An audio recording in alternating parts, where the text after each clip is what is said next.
লবণ,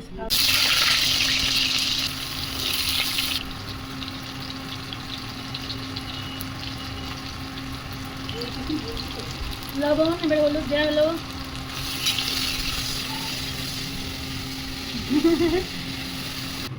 আলু ভাজা হয়ে গেছে।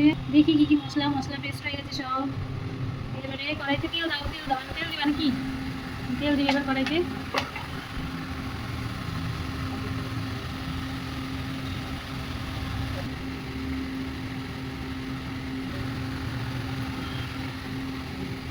শুকনো লঙ্কা দিয়ে দিল মা।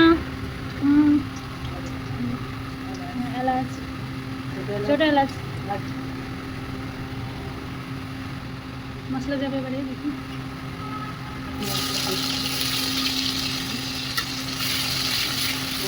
পেঁয়াজ ভাজা হচ্ছে, এটাকে লাল লাল করে ভাজতে হবে। অনেক টাইম লাগবে না। এবারে কি দিচ্ছ? পেঁয়াজ, পেস্ট করা পেঁয়াজ।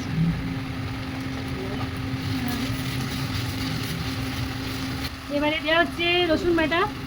এটা পুরো 1 কেজি মাংসের জন্য মশলা তৈরি হচ্ছে, মুরগির মাংস। এবারে কি দিবা? এবারে কি দিচ্ছে মা? এবারে দেওয়া হচ্ছে আদা বাটা। হ্যাঁ, সব মশলাগুলো একে একে দিয়ে তারপর ভালো করে ভাজা হচ্ছে। হয়ে যাচ্ছে, অনেকক্ষণ টাইম লাগে ভাজতে। এবারে কি দিবা?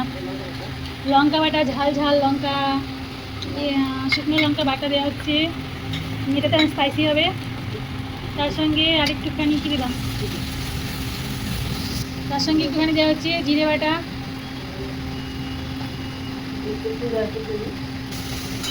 হবে ধনে গুঁড়ো, হ্যাঁ 1 চামচ। লাল হতে শুরু করেছে মশলাটা।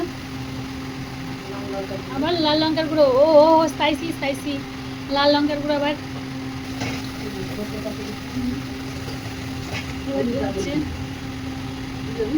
এবার হচ্ছে হলুদ লাস্টে দেওয়া হচ্ছে, হলুদটা যাতে না পড়ে যায় সেই জন্য। টমেটো, হলুদ একসাথে দেওয়া হবে।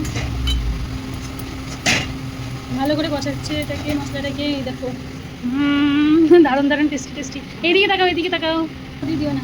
এইরকম এবারে লবণ দেওয়া হচ্ছে। লবণ দিয়ে ভালো করে মশলা করা হবে।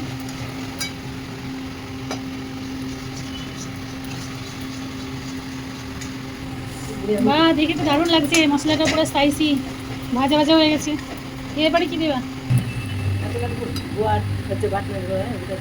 হ্যাঁ, মা বলছে যে বাটনা দেওয়ার জল একটু বেঁচে আছে, সেইটা দিয়ে দিচ্ছে মশলাটাকে আর ভাজার জন্য।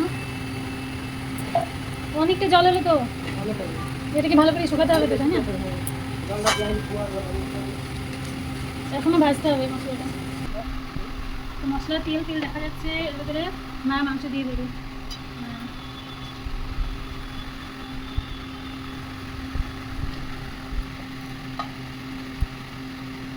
মাংসটাকে একটু ম্যারিনেট করা ছিল আগে।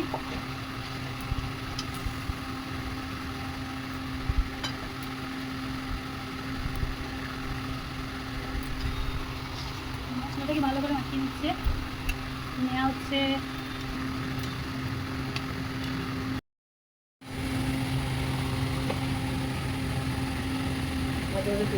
এখনো হয়নি, কষা হয়নি নাকি মা? কষা হয়নি না, মাথা ঘোরা বা দেখুন লাগবে। কষানো হয়েছে নাকি?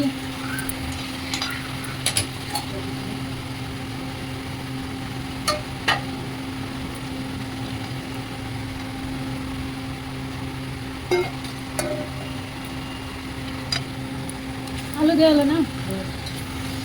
আরো কষাবা?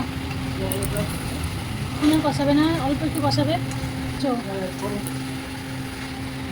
করে গরম হচ্ছে, জল গরম হচ্ছে। হ্যাঁ, জল গরম হয়ে গেছে।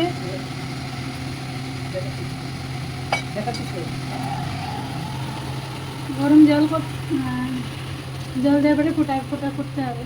ফুটবে, বেশি জল দিলে ভালো লাগবে না।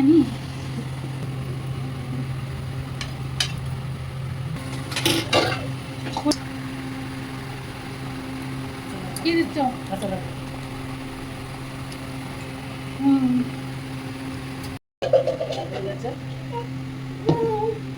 হয়ে গেছে। মাংস রান্না কমপ্লিট।